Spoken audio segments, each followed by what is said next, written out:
Molt bé, doncs molt bona tarda a totes i a tots. Benvinguts, benvingudes en aquesta activitat de l'Oficina d'Afers Religiosos. Deixeu-me en primer lloc demanar-vos disculpes per la miqueta de retard, que hem tingut un imprevist de darrera hora, però tot arreglat, disculpeu-nos.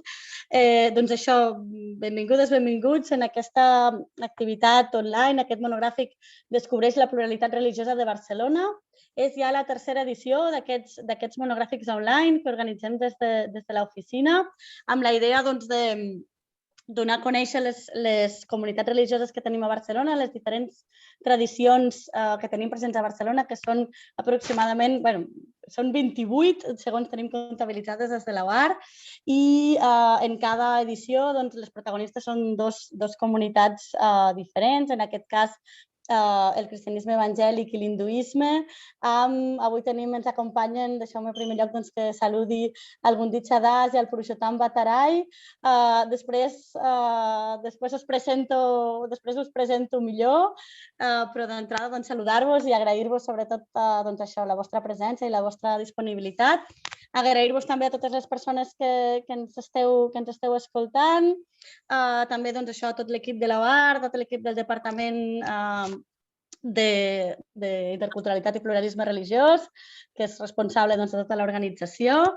I bé, l'objectiu d'aquest monogràfic, com us deia, és donar a conèixer aquestes diferents tradicions religioses de Barcelona, donar a conèixer aquestes tradicions amb la veu de la mà i amb la veu de les persones protagonistes, de les persones que pertanyen a aquestes comunitats.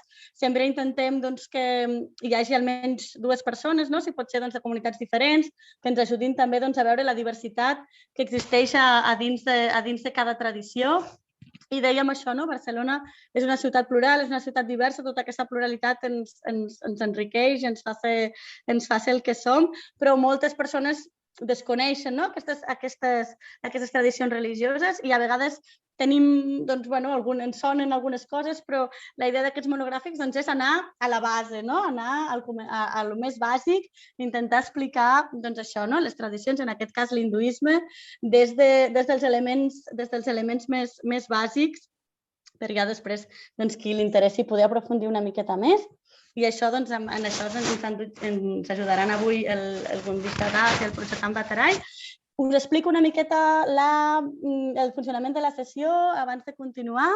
La sessió durarà aproximadament uns 90 minuts, fins a 7:15.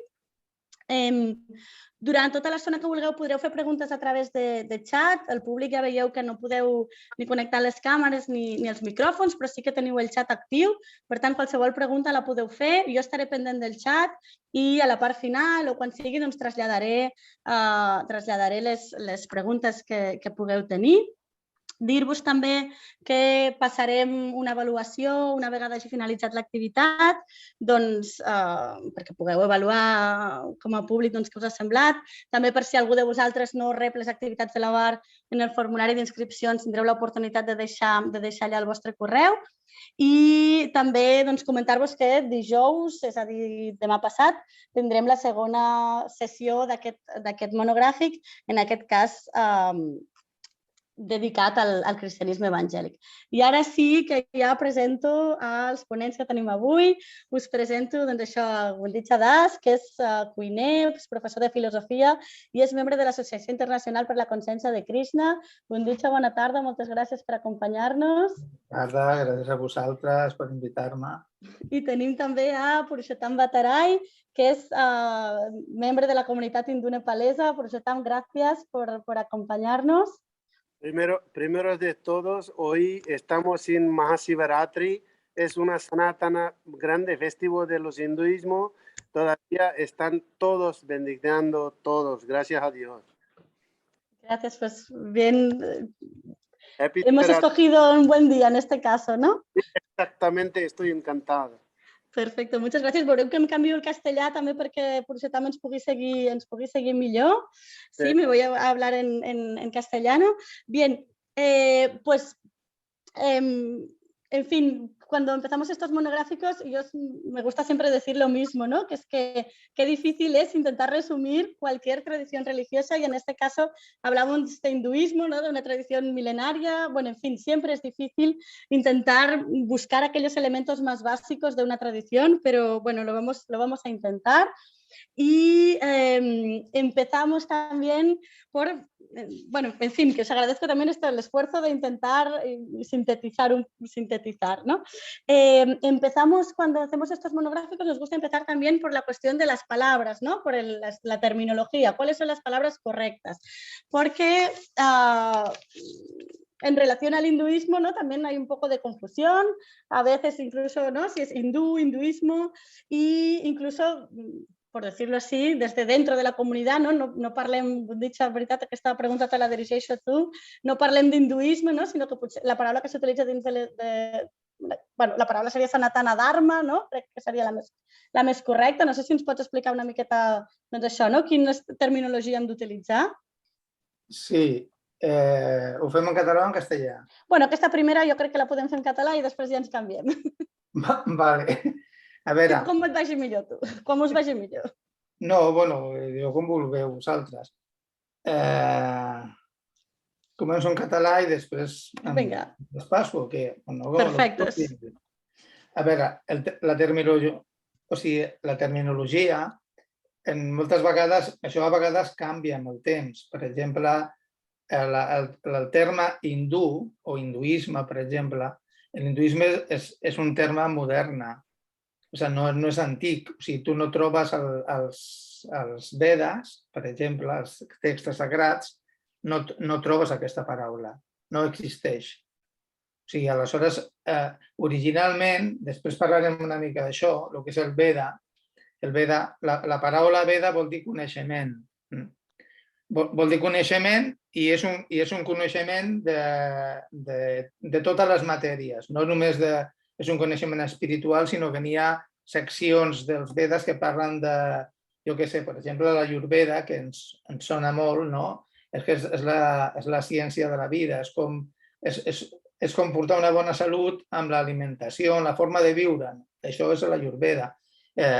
O el Dhanurveda és la ciència militar, per exemple, i explica, bueno, perquè parla de com es poden fer formacions dels exèrcits que hi havia abans, ara ja és una altra cosa, però bueno, també està, o sigui, n'hi ha coneixement social, polític, de tot, espiritual, evidentment, i n'hi ha diferents seccions. I aleshores, per exemple, quan parlem de Sanatan Dharma, la Sanatan Dharma, per exemple, moltes vegades Dharma es tradueix com religió, però Dharma és una paraula que té, és una cosa típica del sànscrit. El sànscrit té diferents, en una paraula té molts significats. A vegades té 7, 8, 10. Per exemple, en el sànscrit, jo normalment el que jo us estic explicant i el que explicaré que es refereix als Vedes, sempre ho faig seguint la línia de Jiva Goswami, que és un filòsof de fa 500 anys.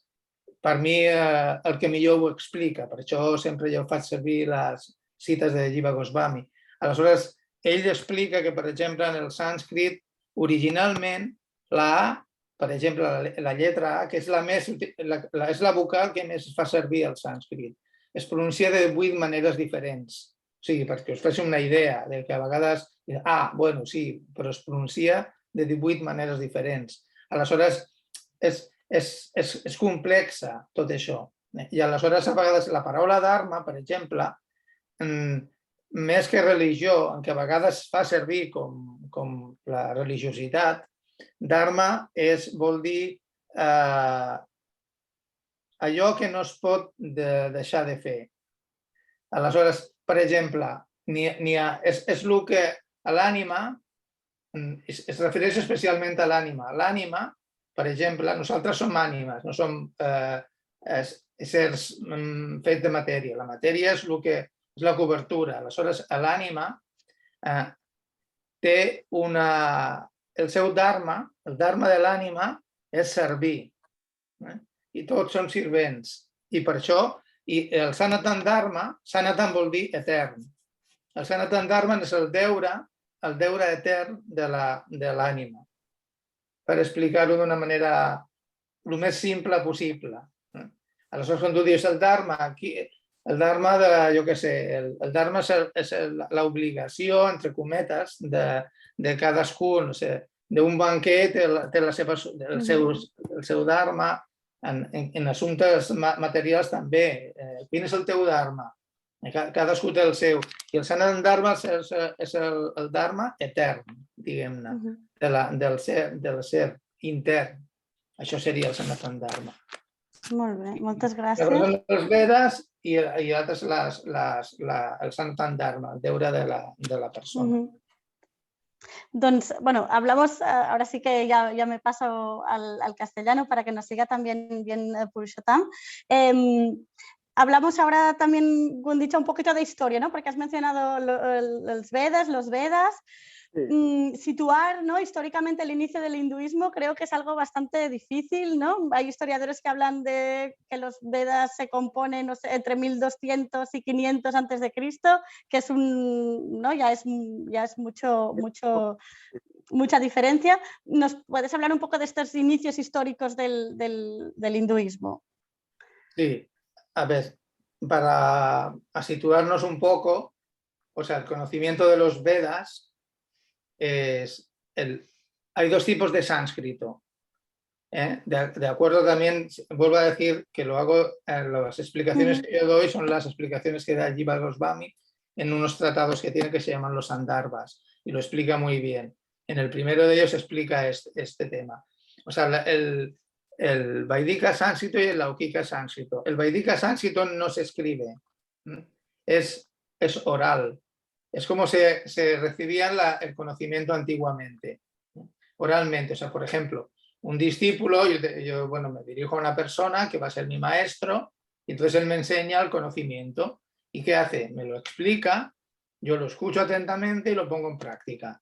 Eso era. Y luego yo lo que hago es enseñar lo que he aprendido de mi maestro, y lo transmites a través de una cadena de maestros. Ese es el sistema. El sistema se llama Parampara, el sistema de sucesión discipular.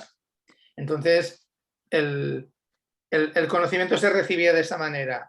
Hace aproximadamente, porque es estimativo, porque si lees cosas de los historiadores veréis que difieren unos de otros, inclusive en las mismas corrientes filosóficas. A veces hay diferencias, porque uno dice eso es de tal época, el otro dice otra cosa. Eso suele ocurrir. Aproximadamente, eso hace unos 5000 años que se recopilaron todos los escritos de los Vedas, y lo hace Vyasadeva, Srila Vyasadeva, que es el compilador de los Vedas, que se considera una encarnación literaria de la divinidad. Entonces, él lo que hace, como ve que la entrada de Kali Yuga, que luego hablaremos de eso, de las eras, que lo tenemos apuntado, es la entrada de esta era, la era de Kali. Una de las cosas que pierde la gente es la memoria, es una de las cosas que disminuye. Entonces, lo que hace es compilar el conocimiento y presentarlo de una manera. También luego vamos a hablar de eso un poco, de las diferentes escrituras que hay, porque hay muchas, hay muchísimas. Y entonces lo que hace es compilarlo, y se estima que hace unos 5000 años quiere hacer la compilación. Pero luego hay que tener en cuenta que, por ejemplo, hay unos escritos originales y luego hay otros escritos que vienen después, por diferentes razones, porque se siguen unas corrientes filosóficas y salen nuevos maestros que siguen a los anteriores, y a veces introducen... Lo que yo pienso que hay que tener en cuenta es la adaptación a la era en que vivimos. O sea, hay muchas instrucciones, por ejemplo, que son de los Vedas y que ahora no se pueden poner en práctica. Entonces, es una tontería querer poner en práctica cosas que no son factibles. Entonces, por eso hay maestros más actuales que van, digamos, adaptando un poco el conocimiento a los tiempos en que vivimos, Claro. Que son diferentes. Gracias. Purushottam, y para situarnos a nivel geográfico, porque nos hemos intentado situar a nivel cronológico, ¿no? Vamos a situarnos a nivel geográfico. Tenemos el hinduismo en la India, pero el hinduismo no está circunscrito solo a lo que hoy es la India moderna, ¿no? ¿Nos puede hablar un poquito de este concepto de Bharat y dónde se origina el hinduismo y dónde está presente? Esto que significa, yo antes también he explicado, de hinduismo será por una era de Mahabharata Kal, o sea, ¿cómo se dice? Bharata Varsha. Bharata Varsha, hay unas cuantas países intra Bharata Varsha, pero es más grande, lo que tenía más arqueológicos, estos todos de hinduismo, podemos encontrar India y luego el Nepal, luego el Surinam, Mauritius. Este país tenían más cosas, más el proof, ¿cómo se dice? Más, más cosas lo que indica hinduismo. Que prueban, ¿no? que en el país existía el hinduismo. Cosas más Restos arqueológicos, ¿no? Arqueológico, que es una palabra difícil. Gracias. Esto de arqueología, lo que podemos encontrar de hinduismo, todavía aún están en estudio. No podemos decir nada exactamente cuál era. Pero lo que dicen los maestros, es una histórica muy antiguo, mucho viejo. Cada uno, hay unas cuantas libros de hinduismo entre Nyaya, Vyakaran, así tantas como Vedanta, Jyotir, Mimamsa, Upanishad. Hay tantos libros lo que han hecho los maestros de sánscrita, como el primero son de Panini, lo que ha hecho una gramáticamente de sánscrita. Yo tengo una escritura de esto del más antiguo de 5.000 años de antiguo, una escritura de sánscrita, yo lo tengo. Si me lo pides, te lo voy a mandar en mail. Estos tipos de sánscrita y cada uno libros, literatura, escribiendo sobre hinduismo, sobre los dioses de hindús. Después, como dividiendo cada país diferente, lugares diferentes, diferente, ¿cómo se dice? Distrito, y cada uno tiene su manera de explicación y manera de seguimiento, manera de seguir, y como así, y nuestro de indio, y luego India saliendo un grupo de gente y vivan como Katmandú, o sea, algunos pueblos de Nepal, y haciendo sus maneras, y luego de ahí explican tipos suyos, pero es origen, me parece que es una Mahabharata, eso es un Bharata Varsha entre, como te dijo, Surinam, Mauritius, India, Nepal, Sri Lanka. Estos son es país de origen, pero aún no se sabe quién son de original. Estos son de hinduismo. No saben quién era de fundador todavía, aún están en estudio, la gente aún están estudiando, pero bueno, es el tema de origen, me parece que Bharata Varsha entre aquel país y después está exprimiendo así, saliendo fuera otro país, ahora hasta todo el mundo está. Es una pasada. Muchas gracias. Mira, hemos compartido un mapa también para que la gente lo vea un poquito, ¿no? La expansión, en este caso, hacia el sureste asiático, ¿no? Sí, gracias, sí. Y ya para terminar un poco esta parte, digamos, más histórica, Gundicha, quería preguntarte ya digamos, la historia más actual, ¿no? Ya pues, en fin, los últimos siglos, ¿no? Con el contacto más con Occidente, con la colonización de la India por parte del Imperio Británico, con la llegada del hinduismo a Occidente, todo esto a nivel histórico también es un periodo interesante, ¿no? Exactamente. Sí, sí, es un periodo interesante, pero igualmente, por ejemplo, los británicos han hecho cosas que estaban bien, cosas que igual no tanto, pero por otro lado, a nivel, por ejemplo, espiritual, no ha habido una gran incidencia, porque las prácticas espirituales han seguido estando ahí. O sea, por ejemplo, en nuestra cadena discipular está Srila Bhaktivinoda Thakur, y Bhaktivinoda Thakur, bueno, él es de la época de finales de 1800 y pico, principios del 1900. Él era magistrado y trabajaba para el gobierno británico, pero él ejercía de hecho, nuestro movimiento está muy basado es uno de los grandes maestros de nuestra cadena discipular, y era juez y ejercía, digamos, era además muy famoso porque dice que cualquier cosa que alguien tardaba 2 horas en resolverla, él lo resolvía en un cuarto de hora. O sea, era una persona efectiva, digamos, seguía las leyes que había ahí, porque él era magistrado, y sin embargo cumplía con su misión de prédica del movimiento de la conciencia de Krishna. Y su hijo fue un gran maestro también, que, bueno, nosotros prácticamente seguimos esa línea, la línea que ellos marcaron. O sea que en ese sentido el Imperio Británico no tuvo una gran incidencia. En otras cosas, pues sí tuvieron algunas incidencias, pero más podemos decir que eran sociales o políticas. Que no religiosas, ¿no? Que no religiosas. ¿No? Muy bien, pues muchas gracias. Después al final hablaremos un poco también de la llegada, digamos, del hinduismo a Barcelona, ya más concretamente, pero esto lo dejamos para el final y nos vamos ahora a intentar hablar, digamos, como de los principios, ¿no? Los principios doctrinales o las ideas, digamos, más importantes. Purushottam, si le parece bien, empezamos por el tema de la lengua. Usted antes ha hablado del sánscrito, ¿nos puede explicar qué es el sánscrito, por qué es importante? Sánscrita es una lengua muy antigua, muy histórico.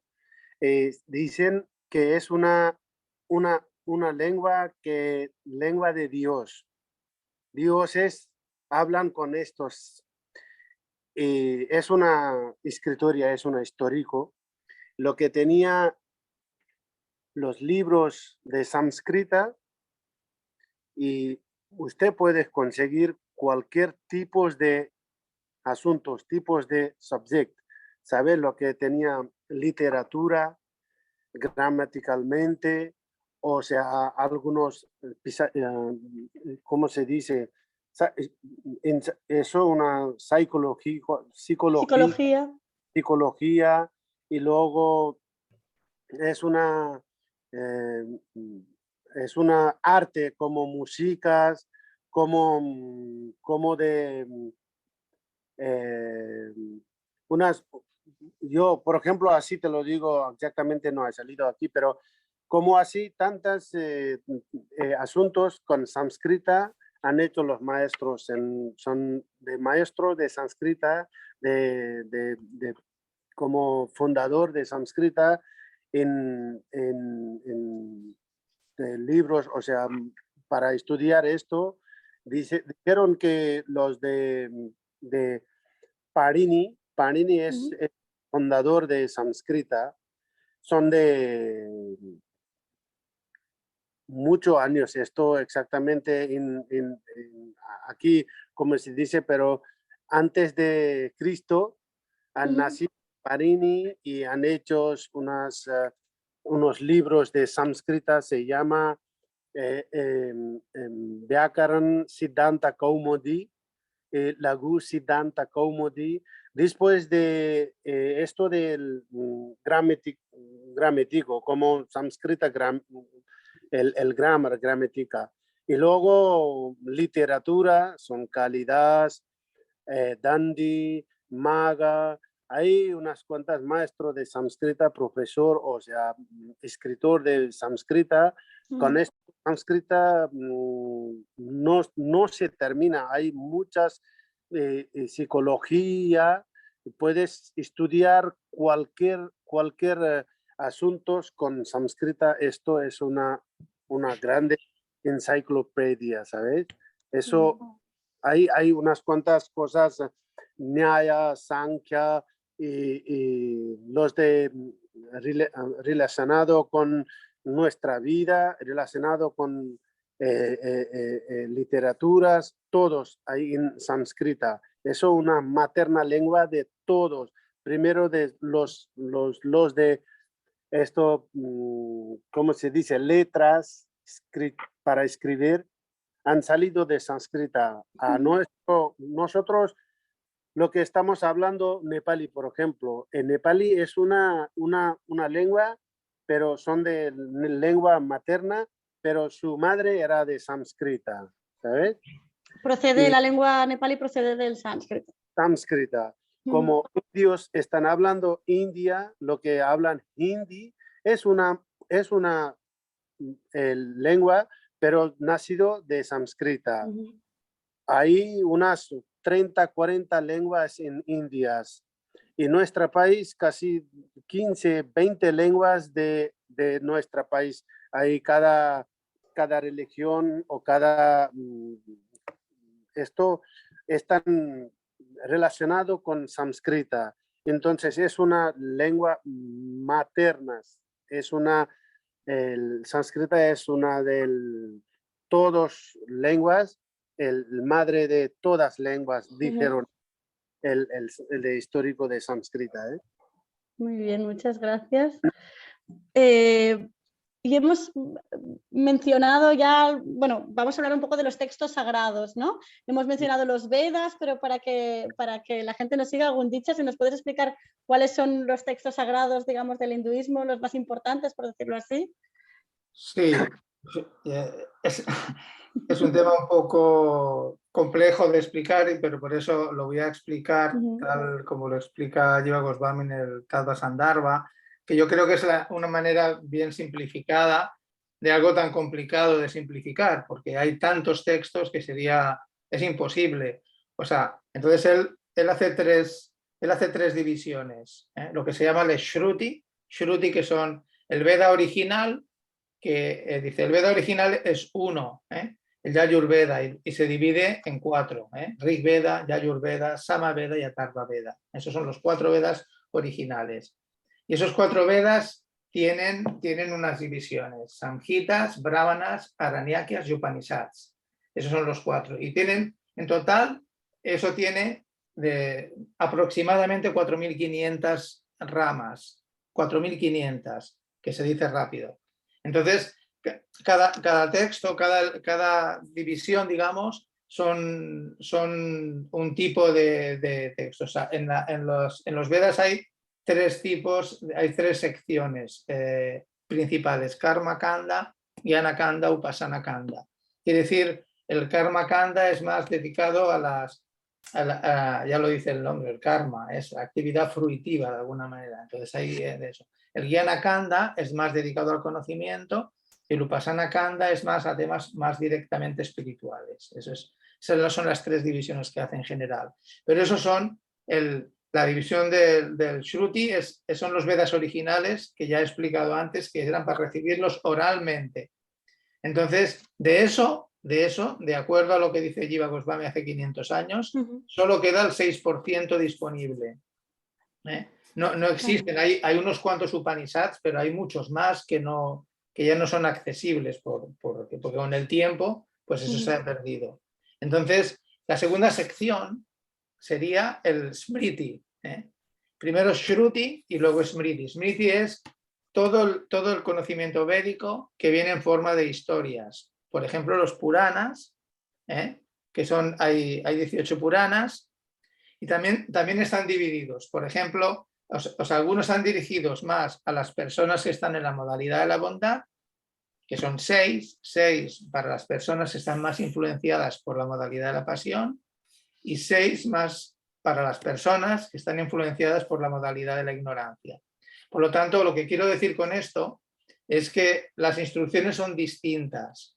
O sea, no le dices a todo el mundo lo mismo. Sí, la enseñanza está ahí, pero no le puedes enseñar igual a una persona, por ejemplo, si va a estudiar matemáticas y no sabe sumar ni restar ni nada, no le puedes enseñar a hacer ecuaciones y cosas por el estilo, y cosas más matemáticas superiores. Tiene que aprender primero lo otro. Entonces, por eso los Vedas están muy bien digamos, diferenciado, que hay diferentes escrituras para diferentes tipos de personas. Entonces, esos son los Puranas, y luego están las grandes epopeyas, los itihasas. El Ramayana, el Mahabharata son obras, grandes obras con muchísimos textos más, y dentro del Mahabharata está el Bhagavad Gita. El Bhagavad Gita es, digamos, es un capítulo del Mahabharata y es la parte, digamos, filosófica y es uno de los textos que nosotros estudiamos más, el Bhagavad Gita. Y de los Puranas, el Purana Inmaculado, o el Srimad Bhagavatam, que es el Bhagavad Purana. Esos son los textos, algunos de los textos que nosotros estudiamos más profundamente. Y luego, esa sería la segunda división, y la tercera división, que Purushottam ha mencionado algunas cosas, son o sea, digamos que de alguna manera el Vedavyas o Vyasadeva, que es el compilador de los Vedas, él, digamos, sintetiza las enseñanzas de los Upanishads en el Vedanta Sutra. El Vedanta Sutra es un texto muy importante, y lo explica, Vedanta Sutra quiere decir, Vedanta, Veda es conocimiento, Anta es la conclusión del conocimiento y Sutra quiere decir en códigos. En códigos quiere decir que con muy poca información das mucho conocimiento. O sea, dar el máximo conocimiento posible con el mínimo de palabras. Eso es el Vedanta Sutra. Y son solamente en cuatro versos, será todo. Luego eso se extiende. Y entonces ahí están los 6 sistemas de filosofía. Hay sistemas de filosofía que son los principales, que él ha mencionado, Purushottam antes ha mencionado, y entonces son Nyaya, la filosofía Nyaya, que tiene su máximo exponente es Gautama, Vaisesika, la filosofía Vaisesika, van por parejas. Nyaya y Vaisesika van juntas. El máximo exponente de esa filosofía se llama Kanada. Luego está Sankhya, el Sankhya, la filosofía de Kapila, y va con la filosofía del yoga, el yoga de Patanjali, que ese nos resulta más familiar. Aquí algunos dicen, algunas explicaciones, que el Sankhya es como la parte teórica en la que es, porque Sankhya quiere decir literalmente contar. Lo que haces es analiza los elementos materiales, la tierra, el agua, el fuego, y tú dices, bueno, ¿yo qué soy? ¿Nosotros qué somos? Eso, tierra, agua, fuego, vas haciendo toda una analítica, eso es Sankhya. Y en el yoga, digamos, sería más la parte práctica, van por parejas. Y luego está el Karma Mimamsa, la filosofía del karma, que brevemente, pues para que se entienda un poco, en el Karma Mimamsa se dice, por ejemplo, que que estamos sujetos al karma y que si hay algún dios o dioses, ellos también están sujetos a la ley del karma. Eso es lo que dice la filosofía Karma Mimamsa. Y luego está el Vedanta, que dentro del Vedanta se llama Vedanta Darshan, el expositor es Vyasadeva, el compilador de los Vedas, y dentro del Vedanta hay varias escuelas también diferentes, que es interesante diferenciarlas, porque si no, a veces uno no sabe. Por ejemplo, cuando hablamos de Vedanta, a veces hablamos de la filosofía Advaita, por ejemplo. Advaita Vada es la filosofía no dual, es la filosofía del impersonalismo. O sea, en la cual se dice que Dios no tiene, de alguna manera todos somos partes de Dios y todos somos Dios. No tiene una forma personal. Pero en cambio hay 4 escuelas, que son las escuelas Vaishnavas, a la cual pertenecemos nosotros, a una de ellas, que si bien difieren también en algunos puntos, es interesante entender eso también, ¿no? Que hay gente que piensa, bueno, yo soy de tal, pero bueno, dentro de una misma, digamos, línea, que es el Vaishnavismo en este caso, en el Vaishnavismo también hay diferencias filosóficas de una escuela a la otra. Si bien es importante el respeto entre todas las líneas, o sea, uno tiene un maestro y a mí una cosa que siempre me ha gustado mucho es el hecho de que, por ejemplo, yo a veces leyendo las traducciones de nuestro fundador, de Srila Prabhupada, Prabhupada a veces, por ejemplo, dice, te explica un tema, el tema que sea, y te dice, o sea, hablando un tema del Bhagavad Purana, del Srimad Bhagavatam, y te dice, por ejemplo, que esto dicen que es así, por ejemplo, y él dice, según lo que dice Sridhar Swami, el comentarista original del Bhagavatam, fue de esta manera. Pero según Viraragavacharya, te dice otra forma diferente. Pero lo curioso es que, por ejemplo, él no entra en conflicto con eso, decir si él tenía razón o no tiene razón el otro. No, simplemente lo comenta. Según Sridhar Swami es de una manera, según Viraragavacharya es de otra. No entras en conflicto. Cierto que hay diferencias entre en las visiones y las filosofías, pero eso no quita que no se pierde el respeto. Es un tema interesante. O sea, hay esos 6 sistemas de filosofía que he mencionado ahora, por ejemplo, y entonces dentro de ahí, pues si escuchas, por ejemplo, a un maestro, te va a decir una cosa y a lo mejor otro te va a decir algo distinto. Entonces dice, pero es que se contradicen. No necesariamente. Muchas veces hay cosas que parecen contradicciones y si profundizas verás que no lo son, sino que todo tiene su explicación, todo tiene su manera en que las cosas se amalgaman. Y entonces, mientras más estudias, al menos es mi experiencia, mientras más estudias y más profundizas, más cuenta te das de lo poco que sabes. Eso suele pasar, sí, sí. Sí, muchas gracias. Purushottam, y tenemos otro concepto también muy importante, que es lo que se llama el Purushartha, ¿no? Que a veces se traduce como el objetivo de la existencia, no sé si sería la traducción correcta. ¿Nos puede explicar cuáles son qué es el Purushartha? El Purushartha son cuatro cosas importantes de la vida. Purushartha es un espiritual como Dharma, Artha, Kama, Moksha, que son 4 cosas. Perdón. Dharma era de una de estas entre Purushartha primero, pero estos Purushartha, cada maestro tiene su definición, cada uno tiene su definición. Claro. Y los libros también defienden una cosa, pero lo que mentalmente o lo que hemos siguiendo desde Dharma, Artha. Dharma normal es Dharma, religión, pero religión, entre religión, ¿qué tienes? Lo que enseña a ti, tú eres de humano, lo que te enseña humanismo es Dharma.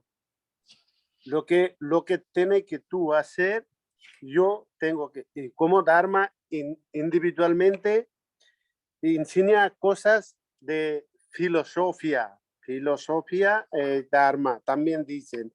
Los de esto, ¿cómo te explico? Normalmente, por allá te lo he explicado, mujer es una mujer, hombre es una mujer. Cada uno tiene su dharma, ¿sabes? Agua ¿para qué?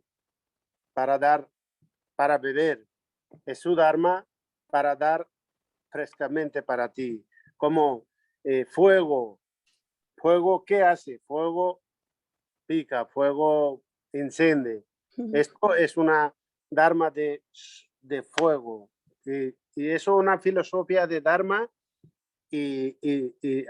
gente de las personas tenéis que respetar a cosas lo que tenéis que hacer, lo que sale en Dharma, eso es. Y, humanidad también enseña Dharma para por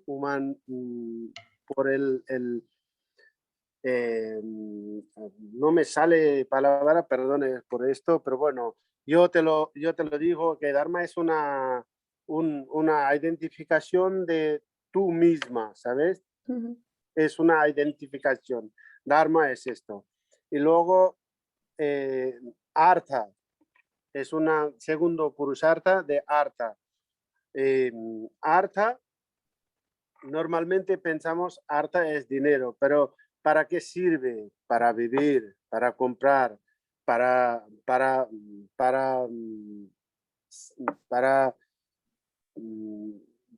cualquier cosa, lo que necesitas es el Artha. Necesita Artha más Dharma y según Artha. Y después Dharma, Artha y Kam. Para Kama es uno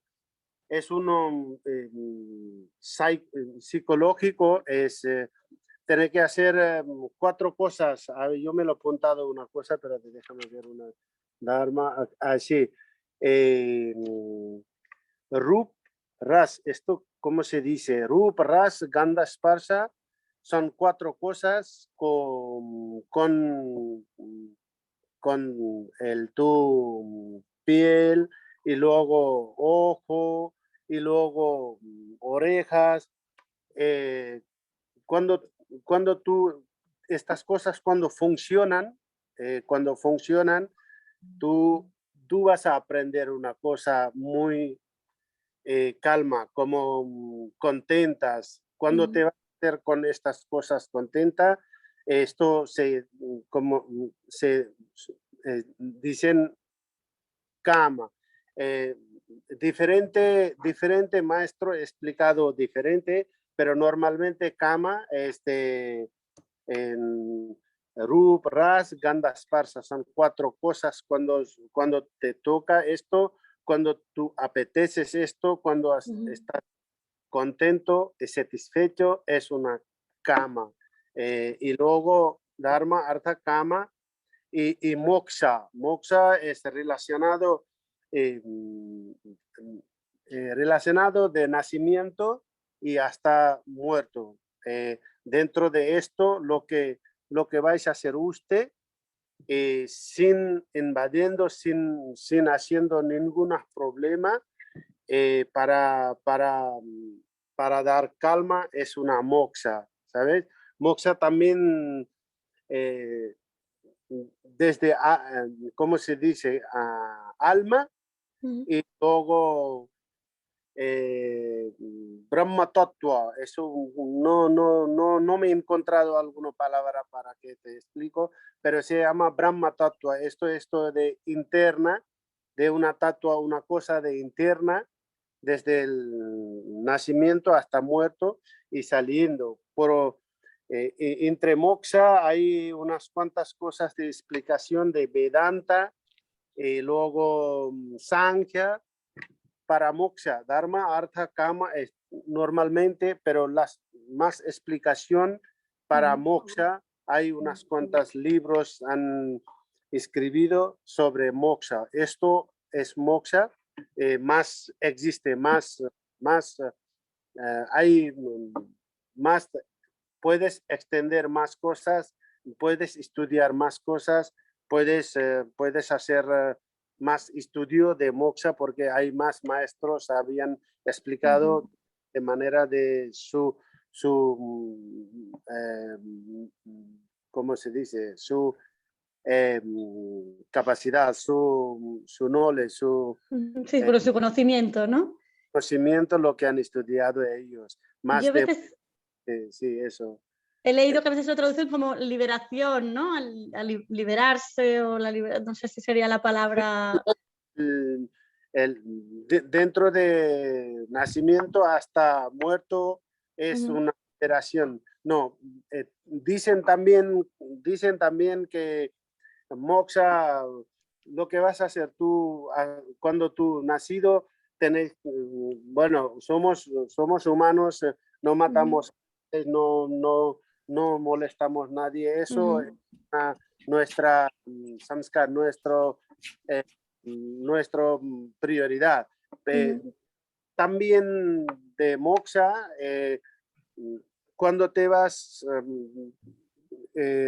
cuando naces y luego entrando, haciendo cosas bien buenas y hasta que no sale tu respiración, dicen moksha. Como yo no tengo muchas palabras para explicar estos. No se preocupe, creo que lo hemos entendido, ¿no? Sí, muchas gracias. Gundicha, y nos vamos a hablar, digamos, de las divinidades, ¿no? Porque aquí también yo creo que a veces también, bueno, no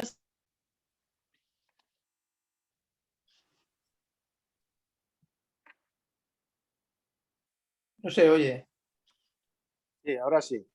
Ay, perdón. Sí, No sé si ahora... ha oído la pregunta. Quería preguntar por las divinidades, ¿no? Vamos a hablar de las divinidades más importantes en el hinduismo. Yo preguntaba si debemos hablar, no sé si es correcto hablar de una religión politeísta, ¿no? Que a veces la gente tiene la idea que en el hinduismo hay como muchas divinidades, pero ¿cuál es exactamente esta idea de la divinidad, ¿no? En el hinduismo y cuáles son las más importantes?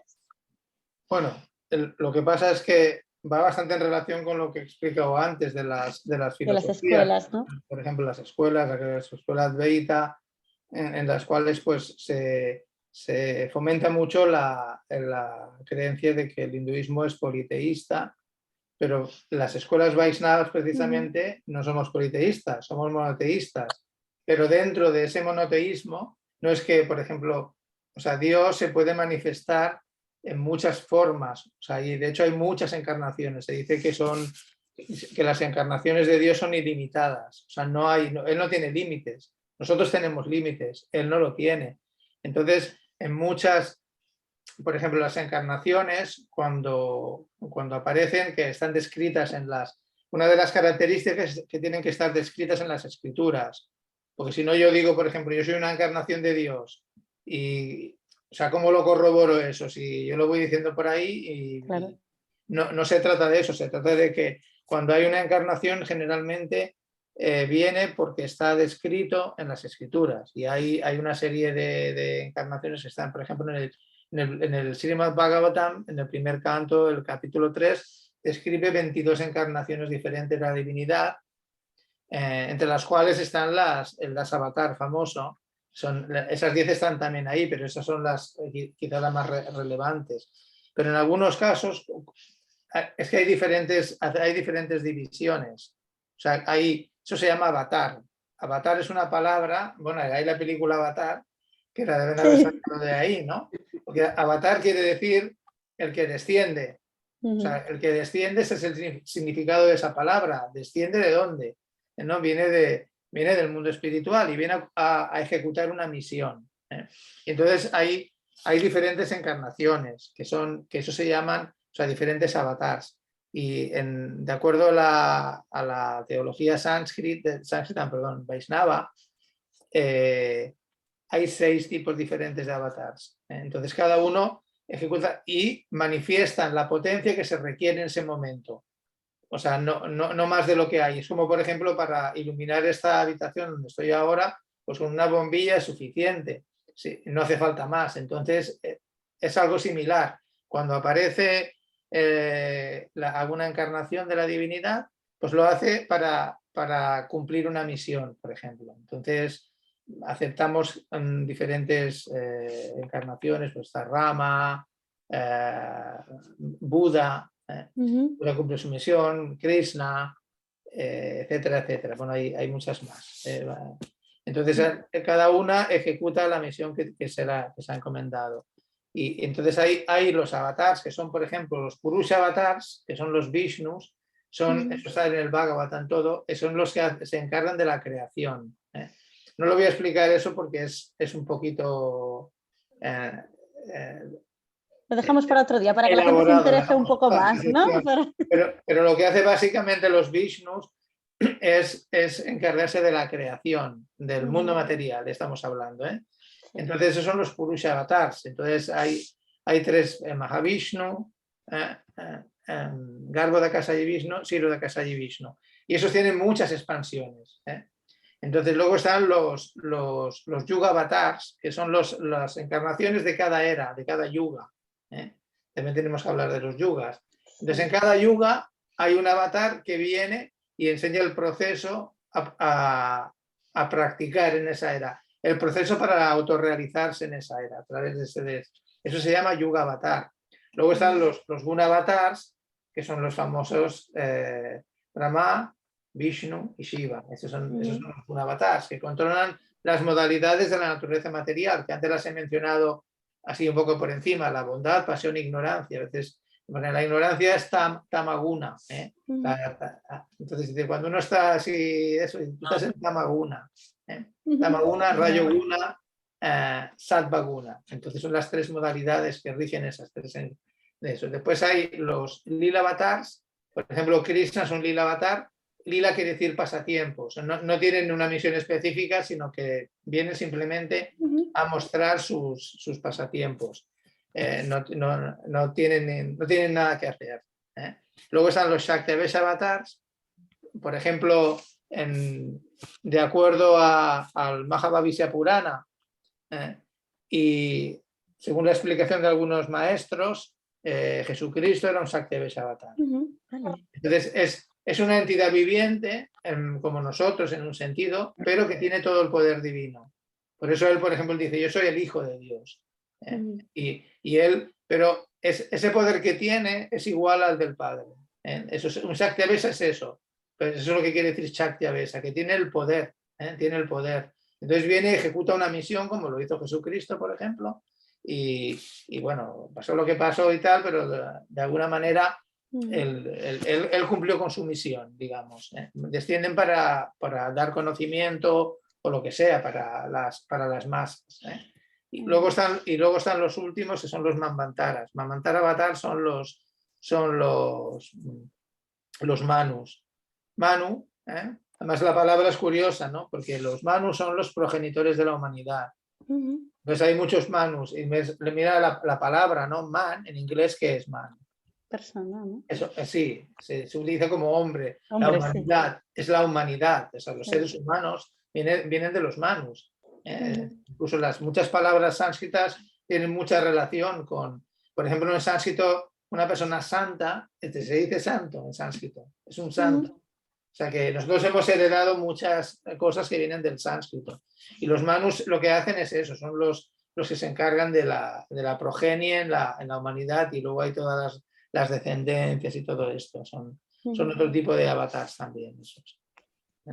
Eso es interesante. Más o menos resumido. Sí. Hasta el punto que podemos resumir. Bundita, si nos puedes explicar que has hablado de, no sé si es los yugas o las yugas, ¿no? ¿Qué son? Sí, las yugas, yuga quiere decir la era, son las eras, las diferentes eras, o sea, son cíclicas, son cíclicas. Por ejemplo, son 4, Satya Yuga, Treta Yuga, Dwapara Yuga, Kali Yuga. A veces se sobreponen Treta Yuga y Dwapara Yuga, como por ejemplo en esta que estamos ahora, en esta era que estamos ahora, a veces se sobreponen una a la otra. Entonces, en cada una hay un proceso. Tienen una duración, por ejemplo, Kali Yuga es la más corta, es la era de hierro, es la última. Entonces, lo voy haciendo al revés. Tiene, de acuerdo a lo que explica en el Srimad Bhagavatam, 432.000 años, y de este Kali Yuga han pasado 5.000, o sea que todavía nos quedan 427.000 por acabar Kali Yuga actualmente. Luego la Dwapara Yuga, que ya pasó, tiene el doble, 864.000 años. La Treta Yuga, que es la siguiente, 1.296.000. No, sí, 1.000.000, lo estaba diciendo mal, 1.296.000. Y la última, Satya Yuga, 1.728.000. Entonces, es añadir 432.000 por 4 veces. La diferencia que hay es que, por ejemplo, en Satya Yuga, yo creo que muchas explicaciones de las cosas de arqueología, por ejemplo, que se encuentran, viene dada por estas cosas, porque Satya Yuga era la edad dorada, digamos, es la era de oro. Entonces es donde las personas se iluminaban a través de la meditación y estaban meditando por periodos muy largos de tiempo. Y entonces no era como ahora, por ejemplo, ahora es muy difícil meditar, ¿verdad? Que te pones a meditar y ahí solo hay ruido en las ciudades, grandes multitudes. Estamos hablando de una era en que eso no existía. La gente vivía pacíficamente, necesitaban muy poco para vivir, comían lo básico y se dedicaban, básicamente era gente espiritual. Entonces, en cada yuga va cambiando el proceso. En Treta Yuga, pues grandes ofrendas, se hacían grandes sacrificios. Cuando decimos sacrificios no hablamos de matar a nadie, o sea, que a veces se entiende, el sacrificio es ofrendas de algún tipo. Entonces se ofrecían grandes cantidades para que entonces existía oro y cosas preciosas para esas grandes ofrendas se hacían para alcanzar la perfección espiritual de alguna manera. En Dwapara Yuga, el proceso que más se practica, el Yuga Dharma, era la adoración de las divinidades en los templos de una manera opulenta, muy opulenta. Había opulencia para hacerlo. Y en Kali Yuga, como estamos tan condicionados, es la era de hierro, ya la última, es a través del canto, el canto del santo nombre. Y todo eso de cantar y todo eso que pues nosotros hacemos por la calle es porque es el Yuga Dharma para Kali Yuga. Entonces, esas son las 4 divisiones. Y cuando acaba Kali Yuga, empieza otra vez Satya Yuga. Ahí también hay una... Bueno, no voy a explicar eso porque no, os voy a liar. O sea, eso cíclicamente va ocurriendo eso. Se acaba Kali Yuga y hay una, digamos, como una destrucción parcial. Por ejemplo, aquí al final de Kali Yuga aparece Kalki. Kalki es la última encarnación, digamos, el último avatar de Vishnu es Kalki. En Kalki viene ya al final cuando ya está todo muy degradado, ya no hay espiritualidad, no hay nada, y viene y arrasa con todo. Viene montado en un caballo blanco. Que fijaos también, eso está coincidiendo con algo del Apocalipsis. En el Apocalipsis hay una descripción de que aparece alguien en un caballo blanco. Pues Kalki aparece en un caballo blanco. Entonces esa es la última de este Kali Yuga y luego Satya Yuga otra vez y otra vez cíclico. Muy interesante. Pues dejamos estos temas más, digamos, referentes a las ideas, ¿no? Y nos vamos a cuestiones más prácticas. Purushottam, no sé si nos puedes explicar en el día a día, en el día a día su práctica religiosa, digamos, en qué influye en su día a día. Como el día a día, lo que dicen los libros relacionados con religión, como para más de normalmente meditación y comidas, es los espirituales, estas cosas, y los templos, ¿sabes? Y para, ¿cómo se dicen? Los de canción de Dios, y celebramos el Día del Dios. Por ejemplo, acabar de recibir un teléfono de mi amigo, hoy día del Mahashivratri, donde vamos a cantar sus canciones, donde vamos a hacer esto. Y tengo este programa, después ya te lo llamo, y donde vamos a una casa, a un templo, donde he puesto dioses, y luego unas horas ya cantamos esto. Tipos estos de programación significa así. Y bueno, aquí muy poca gente, muy pocos, pero por eso estoy haciendo un procedimiento para que estaremos un templo donde podemos hacer una meditación, una espiritual, unos conocimientos de Dios para que como señor Gonda no hemos conocido nada nunca. Como usted, esto te agradezco porque yo también el hindú y sobre temas de esto nunca terminaréis sabiendo esto y muy interesante. Por ejemplo, y con tema esto, si vais a hacer una reunión, todos lo que dice hinduismo, lo que dice hindú, para estos nos da una energía como siguiendo hinduismo, una características como meditación, como el Veda, lo que dice, lo que había explicado el señor Gonda. Veda hay unas cuantas, Shukla Yajurveda, como Yajurveda, Samaveda, Atharvaveda. Hay una vez lo que explica todo de tipos de ¿cómo se dice? Farmacia, también del tipo de farmacia. Vedas, hay como muchos árboles. ¿Cuál árbol? ¿Qué significa? Que cuando te duele cabeza, tienes que sacar una meditación, un médico con esta arbola, lo que dice Veda. Saca lo que dice Veda, saca esto, arbola, y te da un médico para que no te duele cabeza. Por ejemplo, estos tienes que hacer muy prácticos, ¿sabes? Sin prácticas, sin hacer esto, no. Estudiamos, para estudiar tenés que hacer una reunión, estudiamos y vamos a lo que dicen todos maestros, necesita cosas, ¿sabes? Este tema es un poquito difícil, muy grave, pero hay que estudiar. Esto sin estudiar no podemos hacer. Lo que tema estamos hablando primero es así. Por eso, divertido cada uno estos para hacer línea diferente. Hay un montón de cosas estos. Son así, ¿eh? Muy bien. Gundicha, y a nivel de la alimentación, por ejemplo, porque sé que usted es cocinero, ¿no? A nivel de la alimentación, ¿qué marca un poco el hinduismo? ¿Qué principios se siguen? Bueno, nosotros somos vegetarianos, puramente vegetarianos.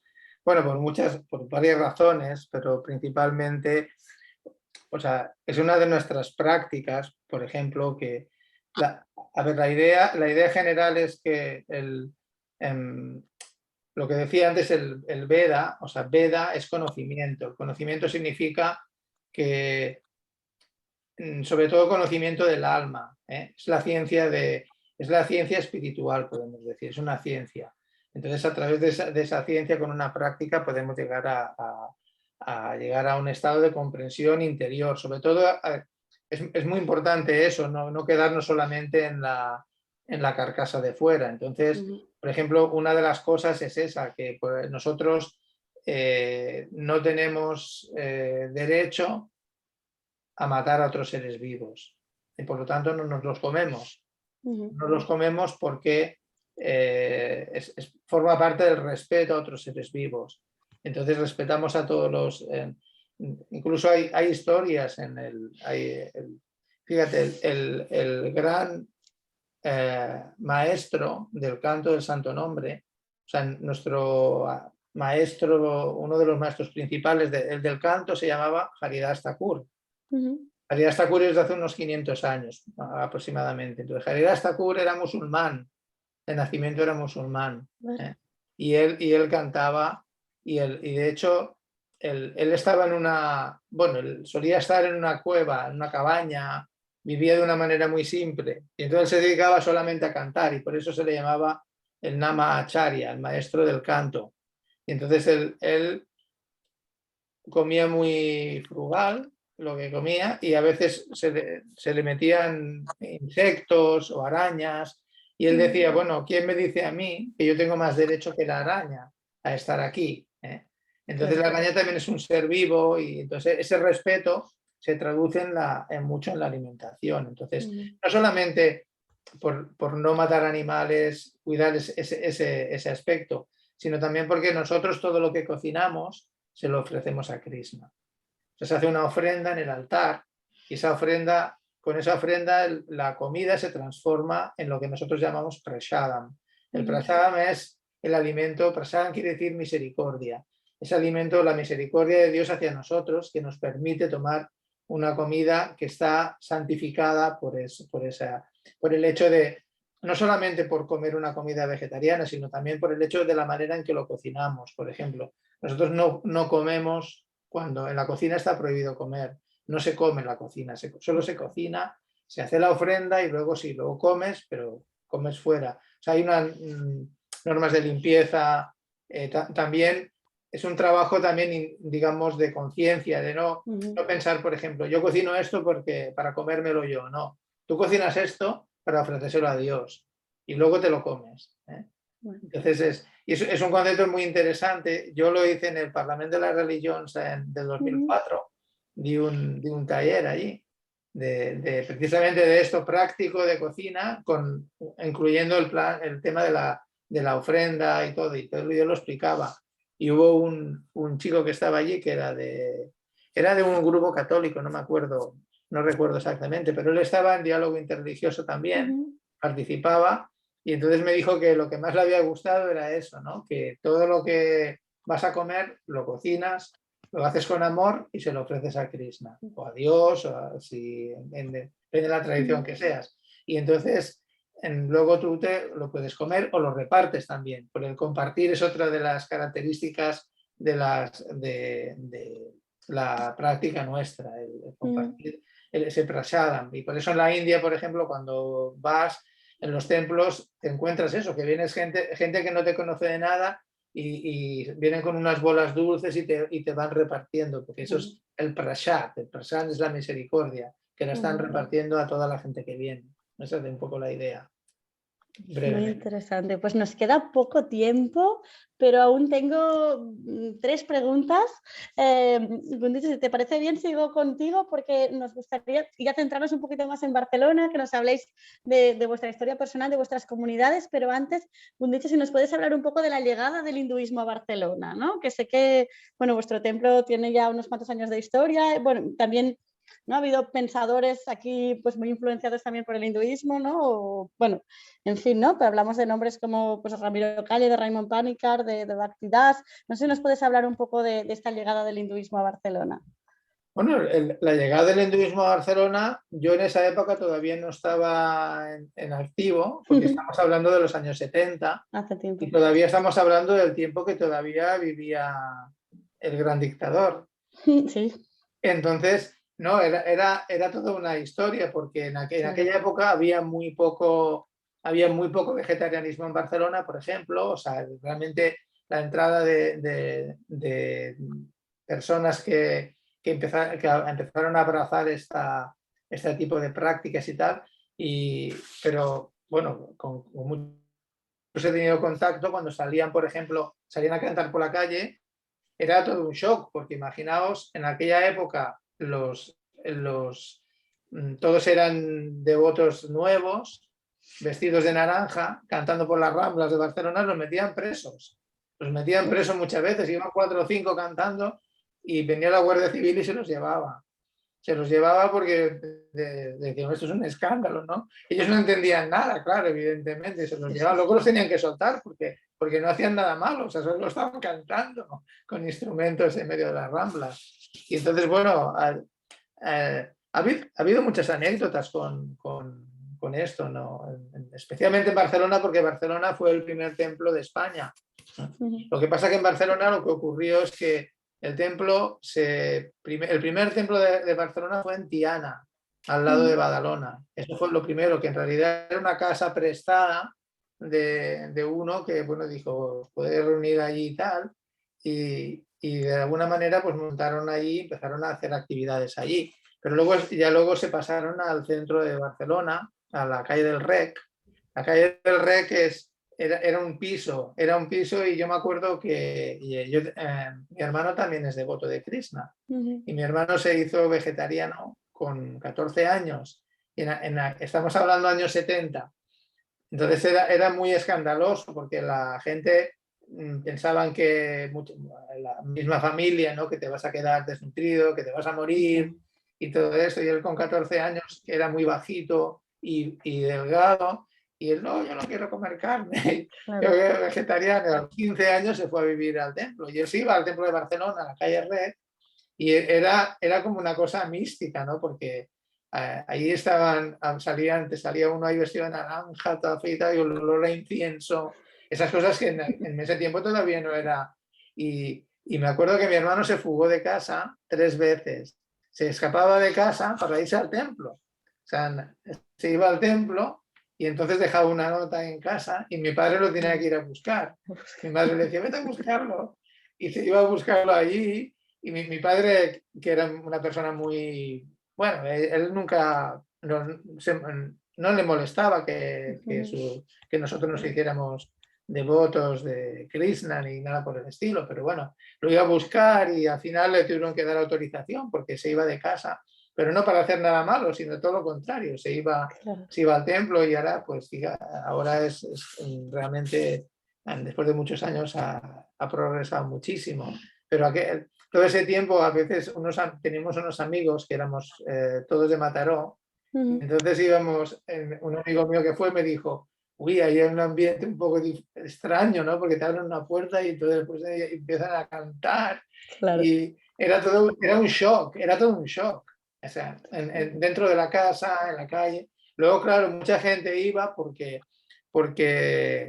iba a comer, simplemente. Hay gente que solo iba a comer, no por un interés espiritual, simplemente iba a comer porque les gustaba la comida, el prasad que hacían allí, les gustaba. Y luego de ahí se pasaron a Pintor Fortuny, que en esa época pues había era un edificio con 4 plantas, se fueron moviendo, pero siempre fue de alquiler. El primer templo, digamos, de compra, que se compró el templo, es el de Plaza Real, es el que hay ahora, el actual. Este lo hicimos éramos 3 prácticamente, los que nos metimos en esa aventura de hacer... Hey, ahora se nos ha congelado un dicho. Vale, ya está. Digo una aventura, ¿sí? No, ha fallado cuando te metes... la conexión, pero ya está. Vale. Que cuando te metes en una cosa así, a veces, yo no sabía que me metía, si no, no sé si me hubiera metido. Pero luego realmente fue una gran experiencia poder haber abierto ese templo. O sea, de haber estado haciendo 1 año y medio prácticamente de obras, que la hicimos todas nosotros. Vino él ya ha fallecido, Haridas se llamaba él. Haridas le llamamos por teléfono para que viniera aquí, él estaba en Galicia, para que viniera a ayudarnos a construir el templo, porque él era un crack con el tema de manuales, ¿no? De hacer arreglos, y realmente si él no hubiera venido yo no sé qué hubiera pasado, porque yo me metí en eso. En esa época estuve 25 años llevando la presidencia del templo y esa era la época que yo estaba de presidente y en algún momento pensaba, nosotros no vamos a salir de aquí. Pero al final, sí, finalmente, de alguna manera, no sabes cómo, eso es místico, que sin dinero y sin casi ayuda lo fuimos sacando adelante. Conseguir y es el templo que hay ahora actualmente funcionando desde hace, solo abrimos en el 99, ya empezamos con el comedor y el templo, sí. Más de 20 años que está ahí, que se tiene esa propiedad. Y bueno, y esperemos que siga por mucho tiempo más, ¿no? Muy bien. Muchas gracias, Bundesha. Puru, no sé si nos puede hablar, Puru Shotam, también de la comunidad nepalí en Barcelona, ¿no? En este caso, pues cuánta gente son, desde cuánto hay bastante comunidad nepalí aquí en Barcelona y también que ustedes, el objetivo también que tienen es poder conseguir abrir un templo, ¿no? Que antes nos lo decía. Exactamente. Casi no hay está estudiando de embajador en Val, hay cuántos registros, pero aproximadamente aquí en Barcelona, toda España, no, pero Barcelona, aquí casi 7.000 aproximadamente hemos encontrado, 7.000 nepaleses. Y bueno, por motivos de comunidad, ahora mismo estamos haciendo una reunión para tener un templo, para hacer estos festivos de Dios, como o sea un templo de Krishna o Buda o Sanatana, cualquier cosa, y para seguimos protegiendo nuestra cultura, nuestra psicología, nuestro darsana. Así todas hombres y mujeres están interesantes por estos temas. Me parece que unos días después ya venimos a ayuntamiento para enseñar cosas de proyectos de templo y todo el mundo están apeteciendo, todo el mundo es tan interesante y normalmente no solo para seguir cultural, es una cosa, para dar, para dar una información, para dar un conocimiento de qué es de Dharma hindú, qué es de psicología. Es un centro de estudio de psicología, o sea, algunos darsana, de hinduismo, entre hinduismo que hay, es un centro, no es templo. Ahí yo tengo un señor, es un maestro, tenía unos 20 años de experiencia de yoga, meditación. Él también está buscando un lugar donde puede enseñar cosas para todo el mundo, ¿sabes? Y otro señor, lo que está, ahora se ha ido, pero puede venir a él para explicar. Y luego tengo ¿cómo se llama esto? No me acuerdo. Pero las cosas de meditación para hacer. Y luego entrando Veda, hay unos 4 cursos de Darsana Sastra, ¿sabes? Esto también podemos dar información, podemos dar algunas notificación sobre hinduismo que la gente, como usted acabar de hablar, señor Gondita, que lo que ha dicho para comer esto, lo que es pasada. Primero saben bien y luego lo sigan estos, no tanto como obligación, pero es cosas muy interesantes, ¿sabes? Y para estudiar es una enciclopedia. Para estudiar también le va bien, que cualquier cosa. Yo cuando he venido aquí, yo solo hablaba, hola, ¿qué tal? Bien, buenos días, buenas tardes. Claro. Ahora como estoy Poco a poco. intentando poquito a poco, no como tanto como usted, como señor, pero estoy contento como estoy explicando cosas y creo que lo que no saben cosas, lo que no saben sobre de Darsana, lo que no saben el de psicología de hinduismo, a ver si podemos explicar castellano. Eso lo que lo que espiritual, lo que tengo es mentalmente, como no conocía antes también señor Gonducha.